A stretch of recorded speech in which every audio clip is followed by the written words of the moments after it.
ख़बर है नाज़रीन अवां सां शेयर पिया कयूं नसीराबाद में फयाज़ सिंधी की रिपोर्ट मूजिब नसीराबाद जामा मस्जिद सिद्दीक़ा शेख मौला नसीराबाद में 50 हफ्तेवार महफ़िल जो ज़िक्र प्रोग्राम थी गुज़रियो।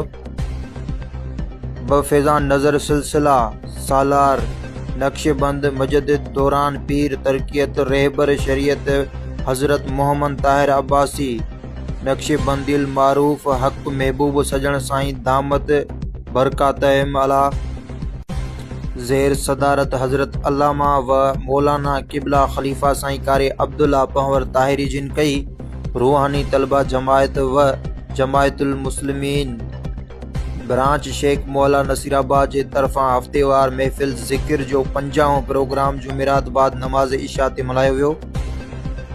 महफिल ज़िक्र की शुरुआत अल्लाह के कलाम पाक सां कई वई। कंपेयरिंग मिनेर अहमद शेख ताहिरी कई, तिलावत हाफिज़ नूर मुस्तफ़ा ताहिरी कई ऐं नात मक़बूल हाफिज़ मुहर्रम ताहिरी ऐं इरफान अहमद ताहिरी पढ़ी ऐं मुनकबत मोहम्मद नोमान शेख ताहिरी ऐं हाफिज़ सफ़ीउल्ला ताहिरी पढ़ी।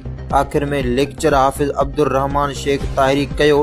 प्रोग्राम में काफ़ी जमायत जा दोस्त शरीक थिया ऐं सलात व सलाम पढ़ियो वियो ऐं प्रोग्राम जी आखिर में दुआ ख़ैर घुरी। प्रोग्राम पंहिंजे इख़्तिताम ते पहुतो।